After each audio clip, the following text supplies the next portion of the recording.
Deus com teu coração no livro de Ruth, capítulo 1. Eu quero falar com você nessa hora sobre como superar a dor.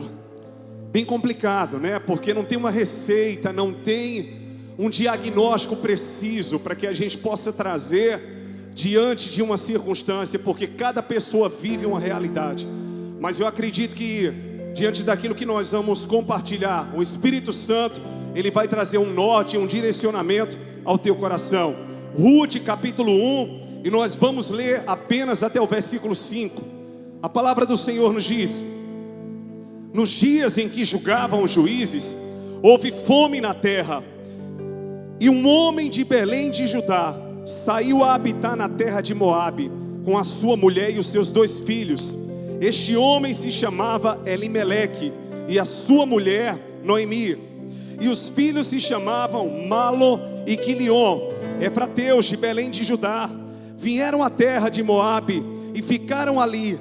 E morreu Elimeleque, marido de Noemi, e ficou ela com os seus 2 filhos, os quais se casaram com mulheres moabitas. Era o nome de uma Orfa e o nome da outra Ruth. E ficaram ali quase 10 anos. E morreram também ambos, Malo e Quilion. E ficando assim a mulher desamparada de seus 2 filhos e de seu marido. Só até aqui. Curve a sua cabeça aí na sua casa, feche os seus olhos, vamos orar, vamos colocar nossa vida diante do Senhor. Meu Deus, muito obrigado pela Tua palavra, Senhor. Muito obrigado porque Tu és o Deus que fala, o Deus que se revela, o Deus que se move, e operando o Senhor, quem impedirá? Muito obrigado, Senhor, porque a Tua palavra, ela traz esperança, ela traz vida, mas ela traz também exortação, ela traz também direcionamento, Senhor. Se algo em nós não está te agradando, que o Senhor venha nos corrigir, que o Senhor venha reconectar a nossa rota em direção à Tua presença, não a nós, mas ao Teu nome em toda glória. Seja glorificado mais uma vez nessa hora, Senhor. Que o Senhor apareça, que o Senhor seja enaltecido, engrandecido, e que eu venha a desaparecer diante da Tua glória, em nome de Jesus. Se você concorda comigo e recebe, diga aleluia. Como superar a dor? É complicado, como eu já falei, você trazer um diagnóstico para uma pessoa, porque cada um vive uma realidade, uma intensidade daquilo que está passando. Isso depende muito do contexto, depende muito da estrutura emocional que a pessoa tem, da estrutura espiritual que ela tem, do fundamento que ela tem, do desgaste, da idade, daquilo que ela já vem enfrentando. Talvez uma ferida que no mesmo lugar está sendo sempre ali machucada. É impressionante como a gente tem uma facilidade, muita gente até brinca com isso, de você machucar aquela parte do seu corpo que já está machucada. De repente o joelho já está lesionado, você bate o joelho novamente, aí você pensa logo: meu Deus, já estava machucado, já estava dolorido, eu agora fui e bati novamente. Já estava com a coluna dolorida por alguma coisa que aconteceu, ou uma queda, um acidente, ou então algum problema de saúde, eu fui, machuquei novamente a minha coluna.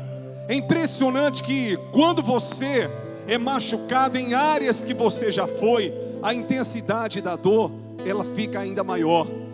Mas é impressionante também como Deus, Ele tem um poder de sarar as nossas feridas, de sarar a nossa alma. Diz a palavra que quando nós conhecemos o Senhor, nós temos que permanecer conhecendo a presença dEle. Conheçamos e prossigamos em conhecer ao Senhor, mas sabemos que o Deus que permite a ferida é aquele que sara, é aquele que cura, é aquele que transforma, é aquele que liberta, e tudo coopera para o bem daqueles que amam ao Senhor. Se você ama a Deus, diga aleluia. E diga assim comigo: esta causa não é perdida. Diga comigo: esta causa não é perdida. Qual que era o contexto, meu pastor? Elimeleque, um homem que tinha uma esposa e seus 2 filhos. Eles saem de Belém e vão até as terras de Moabe. Quando você vai estudar a história dos moabitas, você vê que era um povo forte, era um povo que morava em regiões de fertilidade. De onde ele sai, Elimeleque? De Belém de Judá. E qual era a realidade daquela época? Era no tempo que os juízes julgavam. Não existia uma monarquia. O primeiro rei veio ser estabelecido através de um juiz, profeta e sacerdote chamado Samuel, que foi Saul. Mas nesse tempo aqui os juízes julgavam, ou seja, não tinha um governo só. Era como se fosse um parlamento, várias pessoas ali julgando, várias pessoas orientando, várias pessoas direcionando. Meu pastor, havia algum problema em tudo isso? Até um certo ponto, eu posso dizer a você que sim. Porque quando você começa a ouvir várias pessoas, quando você começa a ouvir várias vozes, não que haja um problema em você ouvir, mas nem todo mundo tem a maturidade para filtrar aquilo que é bom, comer o peixe e separar as espinhas. Você começa também a embaralhar a sua mente, a sua memória, e não consegue ter uma definição sobre a decisão correta que você tem que tomar. Talvez porque muitas informações estão vindo para você. Então muitos líderes estavam naquele momento liderando, ali julgando a Israel, julgando Judá, Belém. E de repente Elimeleque estava nesse meio. Quando de repente houve fome na terra. Belém era reconhecida como a casa do pão. E de repente Elimeleque, ele sai na esperança de encontrar um lugar de fertilidade e de viver dias melhores. Quem é que não quer o melhor? Quem é que não quer o melhor emprego? A cidade que pode oferecer para você portas abertas. Quem é que não quer prosperar? Não só financeiramente, mas emocionalmente e também espiritualmente. Quem é que não quer estar numa igreja onde você se identifica, onde você recebe a palavra? Quem é que não quer casar com uma pessoa, não só que te entenda mesmo com defeitos, com erros e com falhas, mas que seja alguém empática ao seu temperamento, à sua característica? Quem é que não quer tomar decisões onde você diga lá na frente, com todos os desafios, eu fiz a melhor escolha? Só que o grande problema é que muitas vezes a gente escolhe pelo melhor, mas nem sempre este melhor aos nossos olhos naquele momento vai permanecer sendo melhor. Talvez aquele melhor funcionou naquela hora, naquele momento, mas de repente um ciclo se fecha e o lugar que você escolheu, a região que você escolheu, a decisão que você tomou, deixa de ser a melhor.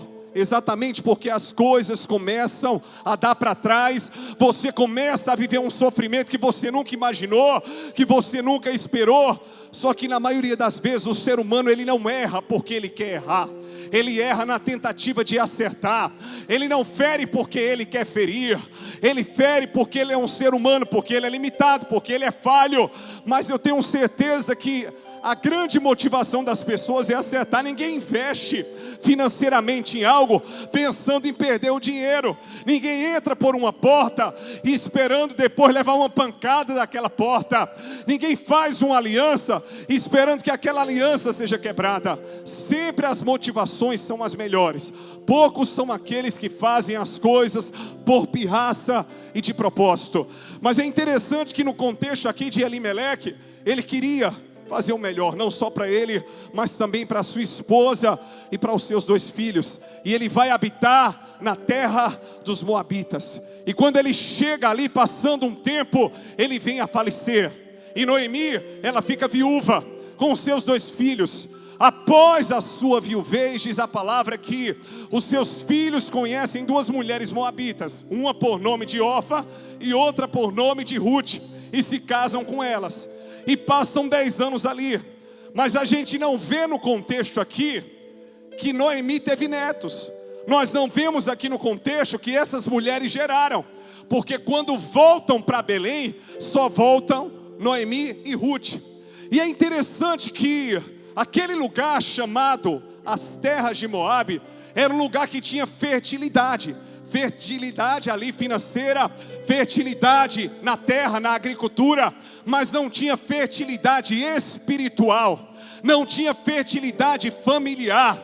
Então muitas vezes você está olhando como superar a dor, meu pastor. Você está olhando para a horizontal e está vendo que a terra talvez ela seja produtiva, mas nada está sendo produzido no teu coração. Talvez o negócio seja bom, mas te afastou do Senhor. Talvez a amizade seja positiva, mas te tirou da presença de Deus. Talvez aquele direcionamento seja o perfeito, mas talvez esse direcionamento aos olhos humanos perfeito te tirou da rota que Deus havia te colocado. E hoje o que Deus está dizendo é: o que é melhor diante dos seus olhos pode não ser o melhor diante dos meus olhos. Você pode estar na terra de Moabe com tudo que você entende que tem de melhor, mas lá pode ser também um lugar de morte, de esterilidade e de perda. A primeira coisa que eu quero que você entenda é: tenha discernimento. Como superar a dor? Discernindo as coisas à minha volta. Diga assim comigo: discernindo as coisas à minha volta. A história que trazem constrói algo em você? O que estão colocando está direcionando você para o destino que Deus tem para você? Estão sendo bíblicos com você? Ou será que simplesmente você está vendo a produtividade da terra, mas o seu coração está se perdendo e a sua família também? Você está saindo do foco do alvo. Ah, pastor, mas em Belém não tinha como permanecer.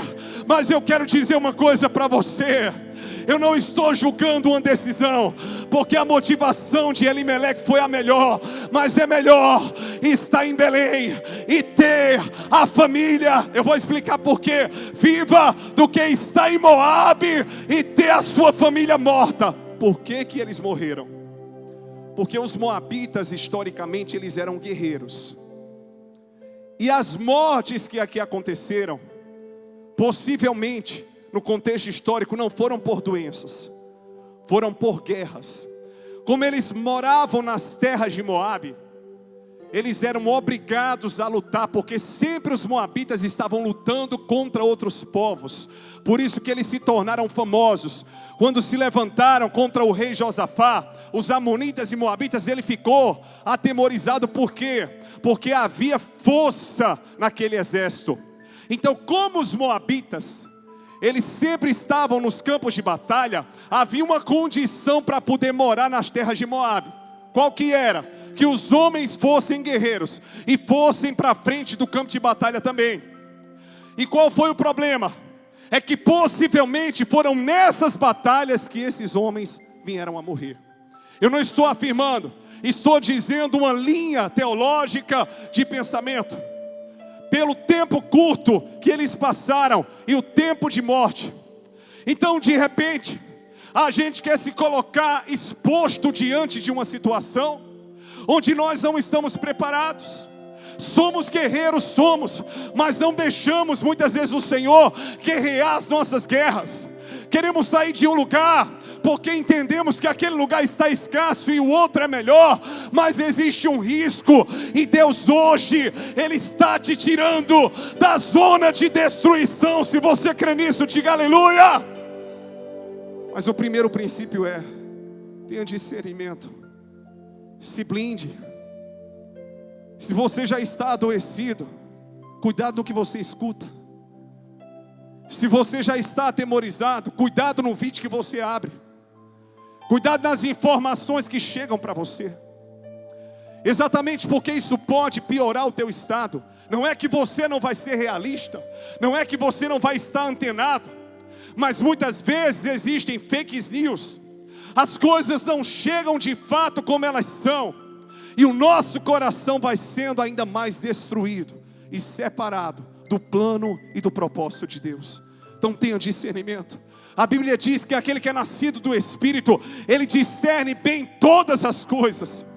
O que eu quero dizer aqui é que a partir do momento que Elimeleque ele veio a morrer, talvez fosse o momento já de Noemi voltar, mas ela não voltou, ela permaneceu. Os seus filhos casaram. Segundo princípio que eu quero que você entenda, preste atenção porque isso aqui é muito forte: não permaneça na zona de guerra. Fala assim comigo: eu não vou permanecer na zona de guerra. Vem bomba contra você, vem guerras contra você, não está conseguindo resolver. Deus falou comigo muito essa semana: meu filho, é tempo de silenciar. Deus tem ministrado muito isso ao meu coração, que nós não podemos fazer. O nosso silêncio vai fazer com que Deus haja. Então nós precisamos hoje confiar no Deus que é juiz, que é advogado, que nos respalda, que fala por nós, que guerreia por nós, que peleja a nossa causa. Nós precisamos entender que onde nós não conseguimos chegar, o Senhor chega. Onde nós não conseguimos fazer algo, Ele faz. Chega de guerras humanas. A nossa luta não é contra carne ou sangue, mas contra principados e potestades. Que você possa vencer esse demônio que se levanta para tentar destruir, para tentar abater, para tentar sucumbir. Em nome de Jesus, saia dessa zona de guerra hoje. Eu disse a Deus hoje, no momento de oração, chorando, eu disse: Deus, as guerras naturalmente elas vêm, mas eu não quero mais, Senhor, ser coparticipante de nenhuma delas. Eu não quero, Senhor, mais uma vida tão cheia de guerras. Por quê, Senhor? Porque o Senhor tem uma vida abundante para nós. Eu falei isso para minha esposa, eu estou pregando isso aqui para você. Em nome de Jesus, quanto mais você é alimentado pela desesperança, pelo afastamento, pela frieza espiritual, mais o teu coração vai sucumbir. E o que Deus está dizendo hoje é: saia da zona de guerra. Moabe era uma região de conflitos e de guerras. Noemi poderia ter saído de lá, e de repente os seus filhos casam e vêm a morrer. E diz a palavra que ela fica desamparada, com as suas 2 noras. E ela fica sabendo que o Senhor se lembrou do povo dela, lá em Belém. Que não havia mais fome naquela terra, e que era momento de voltar. Deixa eu só dizer uma coisa para você: não tenha vergonha de dar um passo atrás. Terceiro princípio, como vencer a dor. Às vezes a gente tem que dar um passo atrás. Um passo atrás representa, a gente tem que ser humilde. A gente tem que perdoar. Temos que liberar perdão. Temos que dar um passo atrás, porque temos que reconhecer as nossas falhas e limitações, ao começar por mim. Temos que dar um passo atrás. Não é vergonhoso voltar. Não é vergonhoso estar novamente no lugar onde você saiu. O que é vergonhoso é a gente continuar batendo a cabeça na parede, errando e vivendo um sofrimento desnecessário. Você pode, de repente você diz: deixa Deus fazer, Ele já está fazendo. Muitas vezes nós prolongamos um agir que Deus já quer operar, Deus já quer realizar. Não sabemos do dia de amanhã. Seja intenso no hoje, ame hoje, se dedique hoje, faça hoje. A nossa intercessão estava na frente dos hospitais, profetizando sexta-feira. Nós temos visto uma geração não apenas adoecida fisicamente, mas adoecida mentalmente também. Preocupada com as finanças, vivendo conflitos. E de repente a intercessão ela foi trazer momentos de oração, momentos de quebrantamento, palavras de vida, de esperança. É isso que nós precisamos, é estarmos no lugar da esperança. Então Noemi ela voltou. Quando as noras foram, Noemi disse: voltem para a casa dos pais, porque vocês já fizeram muito por mim. Eu não tenho outro filho para vocês se casarem. Choraram muito, Orfa voltou, mas Ruth disse: não. Onde tu fores eu irei, o teu Deus será meu Deus, o teu povo será o meu povo. Ela foi fiel, ela foi leal até o fim. Ruth não conhecia Belém, ela não sabia o que estava por vir, mas ela foi fiel. Quando a gente dá um passo atrás, quando nós vivemos um tempo de humildade: mas eu saí de Belém com a minha família, eu saí de Belém com propriedades e riquezas, eu vou voltar sendo chamada de Mara, mulher angustiada, mulher que perdeu tudo. Não importa como você vai voltar, o melhor lugar é estar no centro da vontade de Deus. No centro da vontade de Deus, nós somos curados, nós somos restaurados, nós somos refeitos, nós somos reconstruídos. E o barro que está nas mãos do oleiro, ele é levantado novamente como um lindo vaso nas suas mãos. Se você crê que é assim, diga aleluia. Só que muitas vezes o orgulho, isso acontece conosco, não nos deixa resolvermos uma pendência, uma situação. E muitas vezes o melhor caminho é irmos até a cruz. Dizer: Senhor, antes de apontar para A, para B, para C, olha para mim. Sou eu que preciso hoje, Senhor, viver essa mudança. A decisão foi de Noemi, de voltar para Belém. Como vencer a dor? Aprenda a dar um passo atrás. Você está num ambiente das suas piores memórias. Eu não estou falando da geografia do lugar, estou falando do que está na sua mente. Você está num ambiente mental dos seus piores conflitos, das suas maiores guerras, e Deus está dizendo: não é isso que eu tenho para você não, meu filho. Meus pensamentos são pensamentos de paz e não de mal, para te trazer o fim que você espera. O que eu tenho para você são palavras de vida, são palavras de abundância. O salmista Davi, ele disse: Senhor, Tu és o meu pastor, nada me faltará. Ele disse também: o Senhor prepara uma mesa na presença dos meus inimigos, e o meu cálice transbordará. O Senhor me guia mansamente pelas águas tranquilas. O Senhor é aquele que coloca a sua vara e o seu cajado, e eles me consolarão. Entenda que Deus hoje tem consolo para você, para sua casa. Levante suas mãos, mulher, levante suas mãos, homem, e receba vida, receba esperança, a restituição ministerial, a restituição da aliança, a restituição profissional, material. Esta semana Deus vai te marcar com um grande milagre. Se você crê, diga aleluia. Pastor, fala isso porque eu creio nisso. Deus vai te marcar. E quando elas chegam em Belém, elas são amparadas. E de repente, para adiantar, Ruth, ela é remida. Era a expressão que se usava na época, por um parente. Além da descendência de Elimeleque e Noemi, onde da descendência de Ruth veio Davi, e da descendência de Davi veio Jesus.